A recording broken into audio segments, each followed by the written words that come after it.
En août dernier, j'ai perdu un ami d'enfance et je l'ai très mal vécu. Et après les funérailles, ses parents m'ont donné certaines de ses anciennes affaires. Parmi elles, une disquette qui datait du lycée. Thomas et moi aimions faire des maps sur Doom au début des années 2000, mais je n'avais jamais vu ce projet jusqu'à maintenant. En guise d'hommage à Thomas, et à tous les bons souvenirs qu'on a eu ensemble, j'ai décidé de relancer Doom Builder pour terminer sa map et vous la proposer. Bon là, à première vue, et comme vous pouvez le voir, le jeu n'a rien de bien particulier, on se balade simplement dans une baraque. Alors il y a quelques monstres à tuer, des objets à chercher, en quelques dizaines de minutes, bon voilà, c'est torché quoi. Mais en réalité, vous êtes passé à côté d'énormément de choses, énormément d'indices, de petits détails aussi qui ressemblent à une véritable boîte de Pandore une fois ouverte.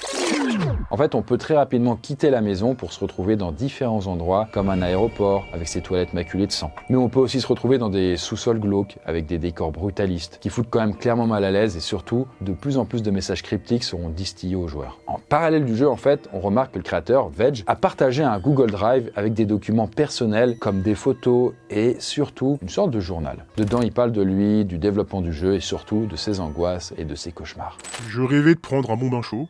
Je me sentais m'enfoncer de plus en plus dans l'eau chaude jusqu'à ce que je ne puisse plus respirer. J'essayais de crier, mais aucun son ne sortait de ma bouche. Je me noyais dans ma propre baignoire. Soudain, j'ai ressenti une secousse, comme si on m'avait sorti de l'eau. Lorsque j'ai ouvert les yeux, je me suis retrouvé dans une grotte souterraine, éclairée par une faible et inquiétante lumière bleue. Je sentais un froid dans l'air et j'entendais au loin l'écho des démons. Et donc, cauchemar et angoisse qui se trouvent dans le jeu, que ce soit des endroits, des situations ou toute autre chose relative à la mort. Bref, si le jeu est aussi terrifiant, aussi dérangeant, aussi malsain, c'est tout simplement parce que c'est une petite merveille du jeu vidéo. Après, il y a quand même des limites par rapport au moteur de jeu et ce que vous pouvez faire techniquement avec, quoi. On peut pas faire non plus tout. Donc, le créateur, il a mis l'accent sur le reste, c'est-à-dire l'ambiance visuelle, les jumpscares, la complexité des niveaux, leur ressemblance troublante et surtout, il l'a raccroché à la réalité. Avec notamment toute l'histoire qui concerne Thomas, le Google Drive et surtout le journal intime. Aussi et surtout, en fait, Veg a mis à peu près toutes les références et toutes les formes d'horreur qui ont traumatisé les gens sur Internet de ces dernières décennies. Et du coup, c'est tout ça qui fait que ce jeu a quand même des fortes chances de venir vous ronger car il va peut-être vous impliquer émotionnellement, parfois un peu trop.